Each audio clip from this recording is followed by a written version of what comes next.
مرحبا بك في قناة هل تعلم الرياضية؟ كيف تحدت هانا همبون بطلة أوروبا الصعاب لتصبح حارسة مرمى من الطراز الرفيع؟ سبحان الله، هانا همبون حارسة مرمى منتخب إنجلترا حالة نادرة.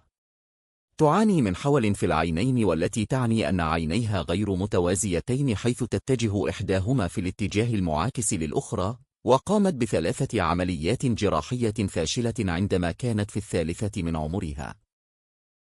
وبعمر 11 عاما اكتشفت مشكلة أخرى، وهي المعاناة في إدراك العمق، وهو ما يعني أنها تواجه صعوبات في الحكم على المسافات.